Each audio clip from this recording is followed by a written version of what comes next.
So I finally figured out the squeaking noise in my Ford Fusion Energi, especially considering that when you drive an electric, noises seem to be louder.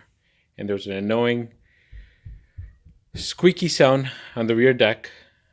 I wasn't sure if I had to take everything apart to figure out what it is, but luckily I found out the problem. I'll show you. So I actually fixed the problem, and then within 3 days it came back after I went through a car wash.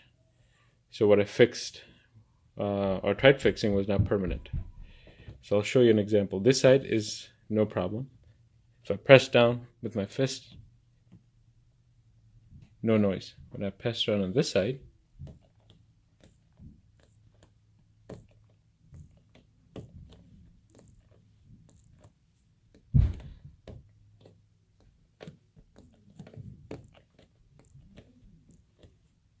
you hear a little bit of squeaky sound.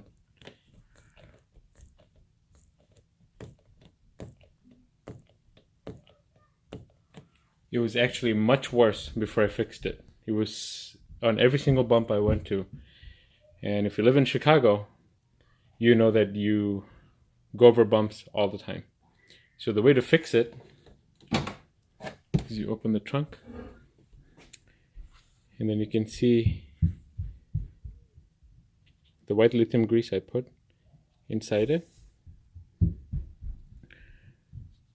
So it squeaks when the two pieces come together and rub against each other.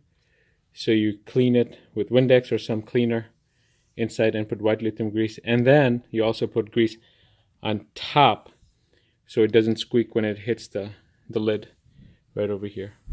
So this is what went away after the car wash. That's why it's squeaking a little bit. But the squeak was much more louder when there was nothing in here lubricating the two strips together. So far it seems to happen only in the wintertime. It's really annoying, especially when you drive in electric mode.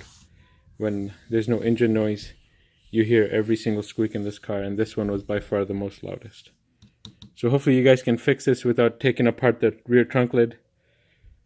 I thought I might have had to take everything apart inside, look at all the speaker mounts and everything else, but luckily I didn't have to. This was a nice simple fix. All right, hope whoever has a Fusion also can find this fix helpful.